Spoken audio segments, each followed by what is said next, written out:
Oi, professora Patrícia, aqui é o nosso grupo de Farmacologia 2.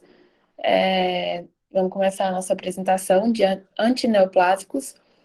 Nosso grupo é composto por Gisele Silveira, Giovana Amaral e Ludmila. Introduzindo o assunto sobre a fisiopatologia do câncer, o câncer é uma denominação genérica para mais de 400 tipos de doenças que têm em comum a perda da capacidade de controle da divisão celular, a proliferação desordenada das células, a invasão tecidual e a morte dos indivíduos.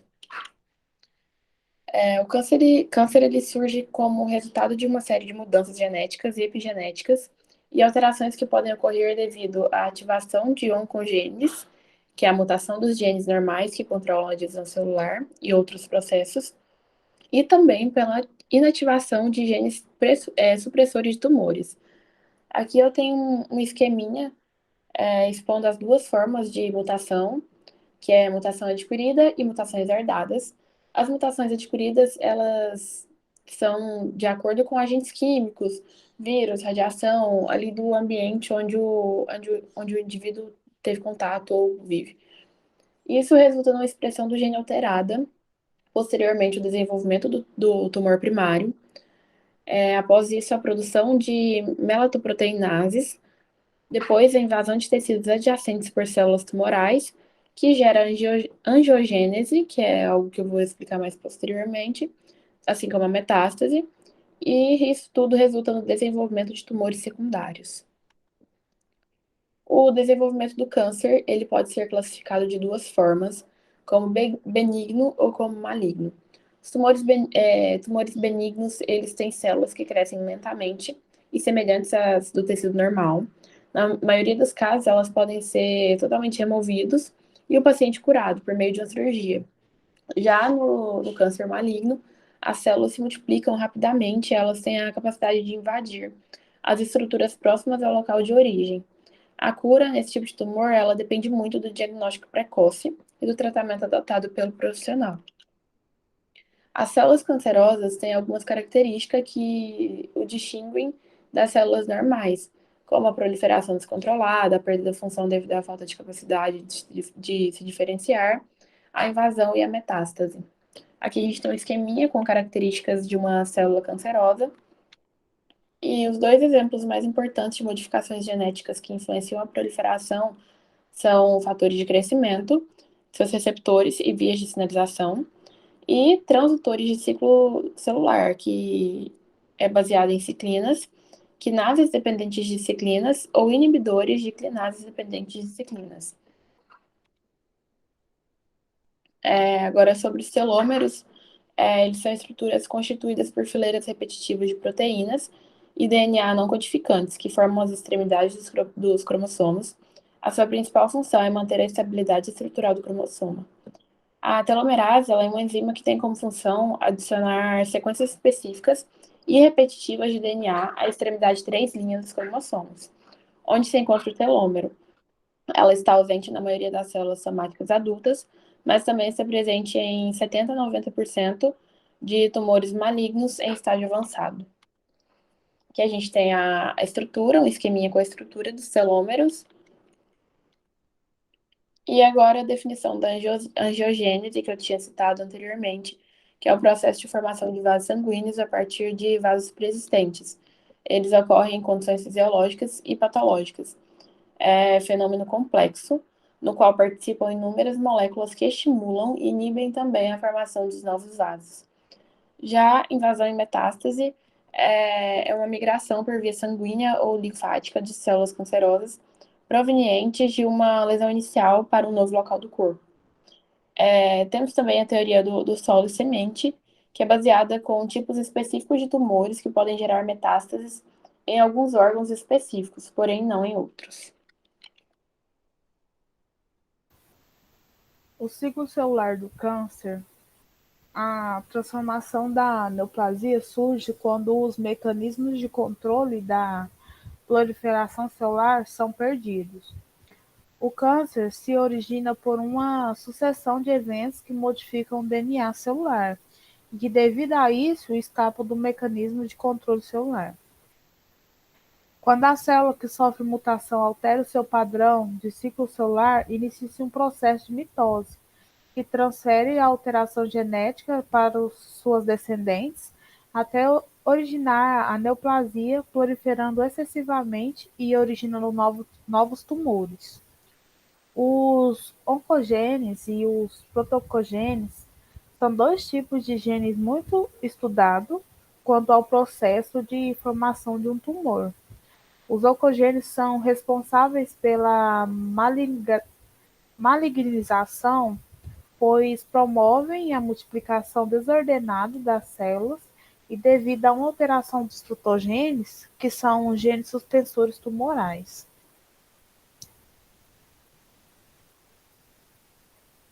No, o ciclo celular e suas fases são necessárias para a aplicação dos antineoplásicos, pois alguns são específicos de algumas fases desses ciclos. E eles são classificados como ciclos celular específicos, os CCS, e ciclo celular não específicos, que é o CCNS. Os ciclos celulares específicos, que é o CCS, é composto por agentes antimetabólicos, agentes hormonais, produtos naturais, alcaloides vegetais e enzimas. Já no ciclo celular não específicos, é composto por agentes alquilantes, complexo de coordenação de platina, produtos naturais, antibióticos naturais e alcaloides pirrolidínicos. Os ciclos celular não específicos têm capacidade de exterminar as células tumorais, independente de estarem no ciclo celular ou estarem em repouso.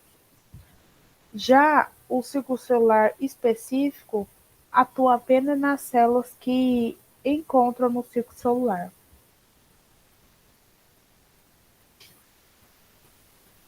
E na figura 1, mostra o ciclo celular e suas fases e a atuação dos agentes alquilantes nesse ciclo celular. Para que essas células possam se dividir, todas apresentam um padrão no ciclo celular e compreende as fases G1, S, G2 e a mitose. Na fase G1, ocorre a preparação das células para a multiplicação, com a produção de constituintes celulares necessários para a célula, além da preparação para a síntese de DNA. Na fase S, ocorre a síntese de DNA e mecanismos reguladores que afetam a multiplicação celular, que podem ser os genes suspensores tumorais e apoptose, os quais impedem a replicação de DNA, quando há um dano no DNA, e morte celular programada da célula, para que essa não se torne alterada, levando ao câncer. Na fase 2, na fase G2, ocorre a síntese de componentes para mitose, como formação de fuso mitótico, e na fase da mitose ocorre a divisão celular com a citocinese. E tem também a fase GO, que é na qual a célula se encontra em repouso.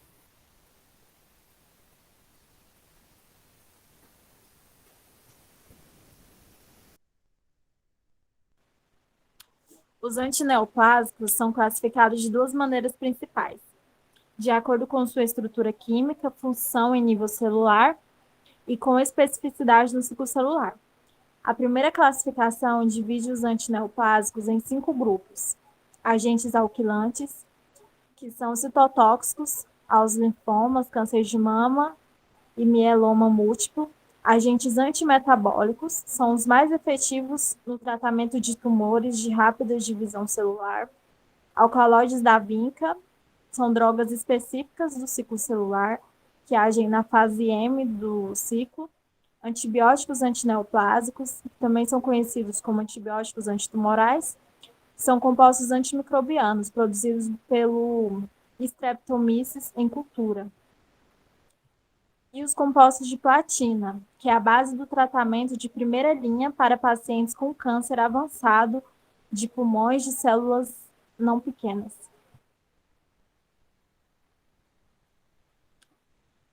Os antineoplásicos é indicado para cirurgia, quimioterapia, radioterapia e hormonioterapia. Podem ser realizados de forma isolada ou em combinação. Também são usados no tratamento da artrite reumatoide, doença de Crohn, transplante de órgãos, anemia falciforme, psoriase e outras condições patológicas não oncológicas.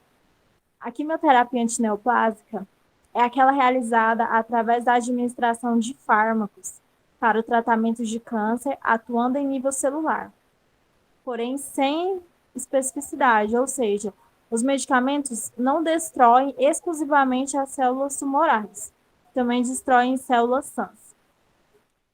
A quimioterapia antineoplásica é amplamente utilizada no tratamento de câncer, e esse tratamento é utilizado em doses o mais próximo possível das doses individuais toleradas, e devem ser administradas com a maior frequência possível para desestimular o novo crescimento do tumor.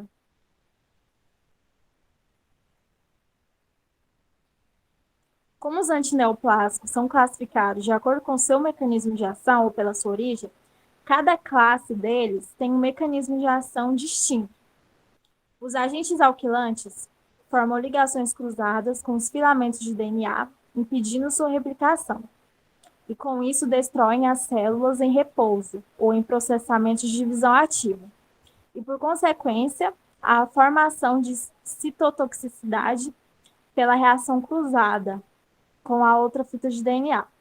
Os antimetabólicos afetam as células, inibindo a biossíntese ou competindo pelos componentes essenciais do DNA e do RNA, se relacionando estruturalmente a componentes próprios da célula, interferindo na disponibilidade de precursores dos nucleotídeos de purina ou de pirimidina. Os alcaloides da vinca são inibidores da mitose celular. Os primeiros ligam-se especificamente à beta-tubulina e bloqueiam sua capacidade de polimerização à alfa-tubulina, inibindo a formação dos microtúbulos. Os compostos de platina reagem com o DNA, formando ligações cruzadas nas intracadeias e intercadeias entre as guaninas, inibindo a replicação e transcrição. Os antibióticos antineoplásicos são produzidos pelo Streptomyces em cultura e atuam interferindo com a síntese dos ácidos nucleicos, por meio de um processamento denominado intercalação, que impede a duplicação e separação das cadeias de DNA e RNA.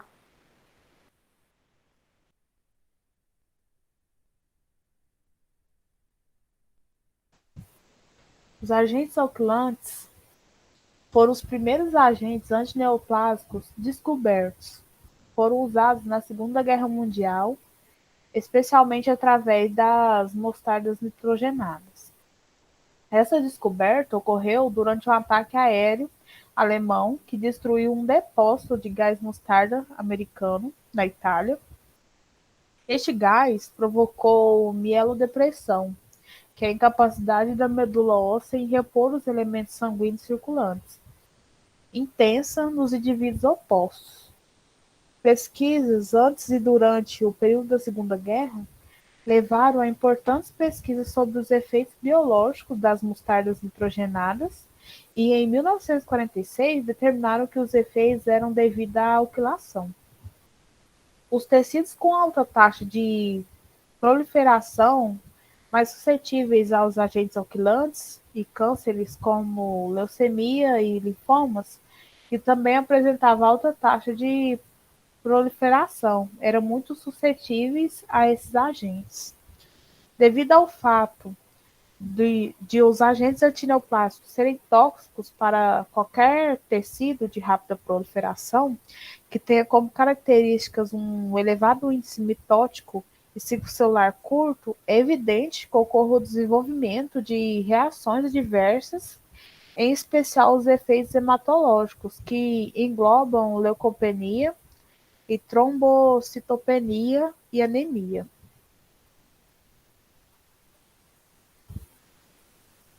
Os agentes alquilantes formam ligações cruzadas com os filamentos de DNA, impedindo sua replicação, e com isso destroem as células em repouso ou em processo de divisão ativa, e por consequência há a formação de citotoxicidade em reação cruzada com a fita de DNA.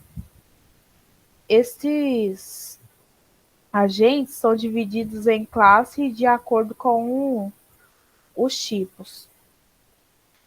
Aí um quadro explicativo, que ele é dividido em classes, né? E aqui a gente tem os agentes alquilantes, os tipos de agentes e os nomes genéricos desses agentes.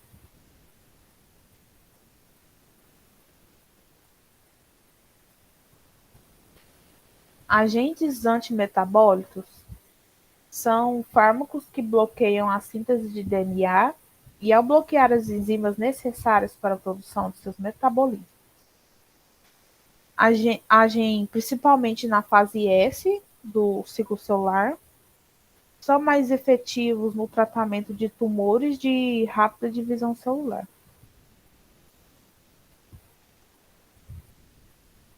A classificação dos antimetabólicos, eles são classificados como fármacos modificadores de curso da doença e podem ser de 3 tipos: análogos do ácido fólico, que inibe a formação do tetrahidrofolato, essencial para a síntese de purina e pirimidina, pela inibição de dihidrofolato redutase.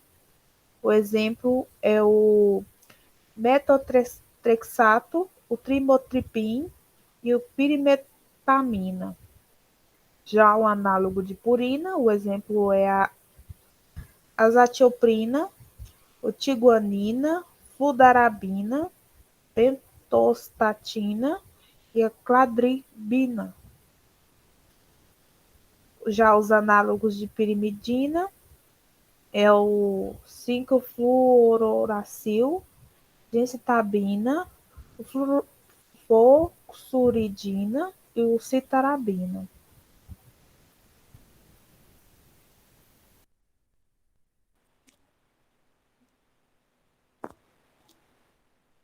Os alcaloides da vinca são um conjunto de agentes alcaloides antimitóticos e antimicrotúbulos. São originalmente derivados da planta pervinca e outras plantas do tipo vinca. Esses agentes bloqueiam a polimerização da beta-tubulina em células que se encontram em divisão. Os alcaloides da vinca são usados como quimioterapia para o cancro. Esses agentes são medicamentos citotóxicos específicos de ciclo que funcionam pela inibição da capacidade das células cancerígenas de se dividir, atuando sobre a tubulina e, consequentemente, impedem a formação de microtúbulos, um componente necessário para a divisão celular. Os alcaloides evitam, assim, a polimerização de microtúbulos em oposição ao mecanismo de ação de Tachanes. Os alcaloides da vinca são produzidos sinteticamente e utilizados como medicamento no tratamento do cancro, mas também como imunossupressores. Esses compostos incluem a vinblastina, vincristina, vindesina, vinoreubina.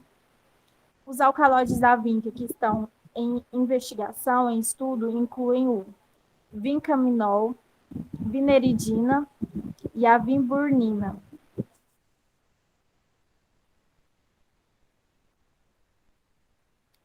Os antibióticos antineoplásicos são antibióticos antitumorais.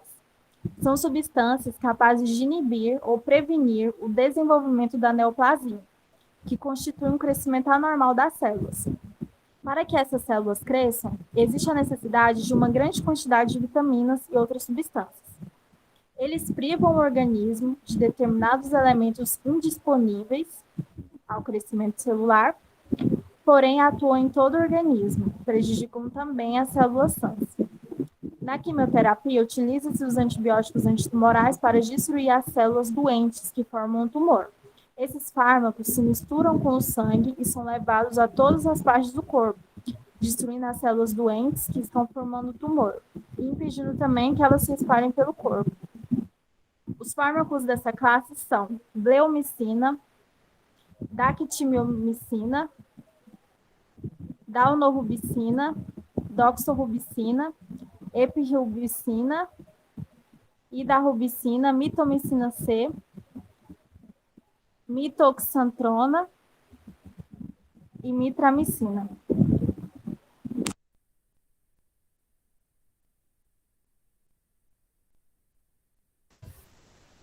Também são compostos de platina, a carboplatina, né, que apresenta eficácia semelhante à cisplatina na maioria das aplicações clínicas,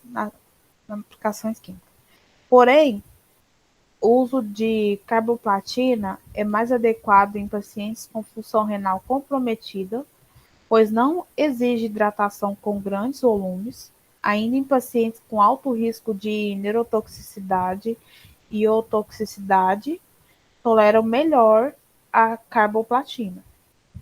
Inversamente, a mielossupressão é, é a preocupação maior com o uso desse fármaco, além do desenvolvimento de resistência em alguns casos de câncer de ovário em pacientes com tratamento prévio à base de platina, em combinação com a Plactel e a Benvaxuzumab, a carboplatina é a primeira linha no tratamento de câncer avançado de células não pequenas de pulmão. No tratamento neoadjuvante, pós-ressecção de câncer de ovário, é usado em regime combinado com a Plaxtável, a ciclofosfamida ou sem a doxorubicina.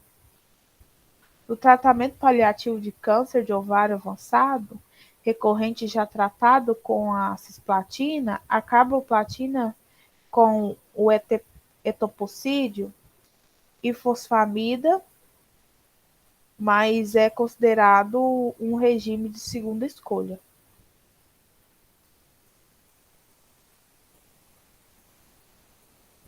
A cisplatina foi o primeiro agente antineoplásico contendo platina e a ser amplamente usado contra grande variedade de neoplasias, o fármaco é mais eficaz quando usado em combinação com outros antineoplásicos.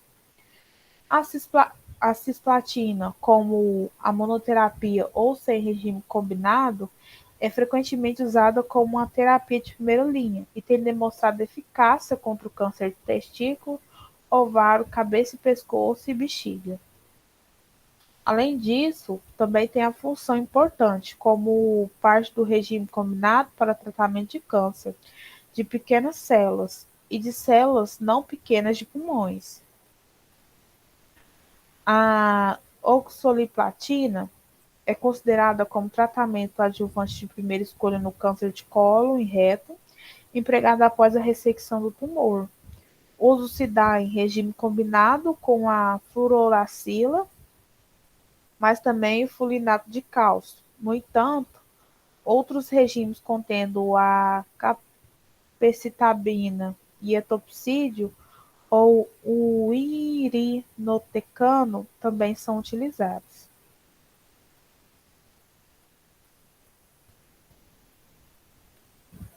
A resistência tumoral.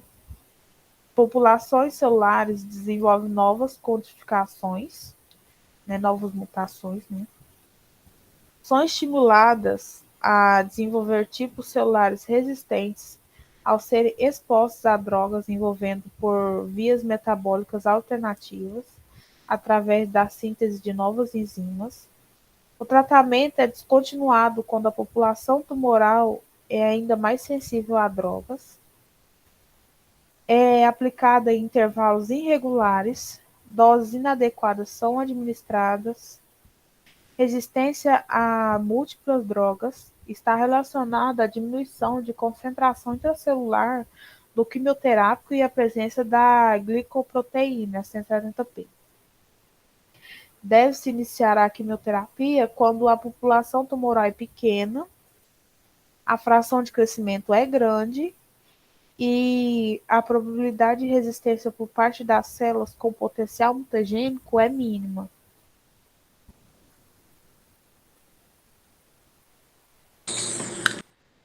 Agora eu vou citar alguns efeitos diversos da quimioterapia. Um deles é a queda de cabelo, a diarreia, feridas na boca, náuseas e vômitos, a pele sensível e, em alguns casos, pode ocorrer a infertilidade. Essas são as nossas referências e está finalizado o nosso trabalho.